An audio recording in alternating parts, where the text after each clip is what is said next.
नमस्कार, माझे नाव राधिका सोमनाथ तोडमल। मी इयत्ता 7वीत शिकते। माझ्या शाळेचे नाव girls English medium school, Malwadi, Hadapsar, Pune 28।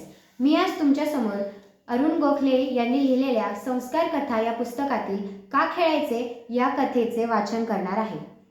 बाहेरून ओळखीची शिट्टी ऐकू आली। पुढ्यातल्या बशीतला खाऊ पटकन संपावीत आनंदाने आईला विचारले, आई, मी विनू बरोबर ग्राउंडवर खेळायला जाऊ?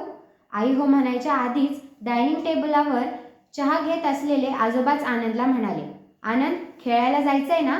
जा, अगदी खुशाल, पण दिवे लागायच्या आधी मात्र घरात यायचंय हा। मग आई बरोबर शुभम करोती आणि पाडे म्हणायचे आहेत ना? हो, असं म्हणत आनंद पटकन उड्या मारत निघून गेलाही। भाजी चिरणाऱ्या आनंदच्या आईनं आबांना विचारलं, हे काय, आनंद गेला का खेळायला? हो, गेला। अगं सुनबाई, खेळ हा मुलांचा आवडता विषय।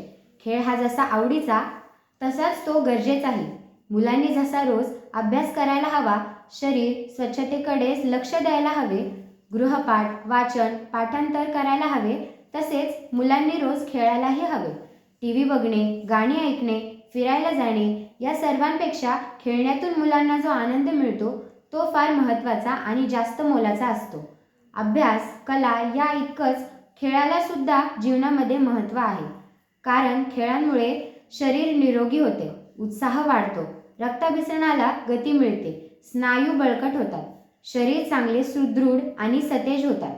खेळामुळे शरीराबरोबरच मनालाही एक जोर आणि प्रसन्नता मिळते। शरीर आणि मन हे ताजेतवाने होते। खेळामुळे मुलांच्या एकमेकांत मिसळण्याची, एकत्र येण्याची कृती वाढते। मुले निर्भय, धाडसी होतात, त्यांच्यातला आत्मविश्वास वाढतो। खेळाच्या मैदानावर उतरले म्हणजे सांघिक एकता अंगी येते। चिकाटी, यशासाठी सातत्याने प्रयत्न करणे हे गुण अंगी येतात। भेदभावना दूर होऊन ऐक्य, मैत्री, एकोपा निर्माण होतो। खेळामुळे मनोविकास जसा होतो तसेच विचारशक्ती वाढते। खेळ खेळत असताना अनेक वेळा मैदानावर जे तत्क्षणिक निर्णय घ्यावे लागतात, डावपेच खेळावे लागतात, जे बदल करावे लागतात, त्यामुळे मुलांचा चांगला विकास होतो। खेळातल्या विजयाने हरवून जायचे नाही किंवा पराभवाने खचूनही जायचे नाही ही शिकवण पण मिळते।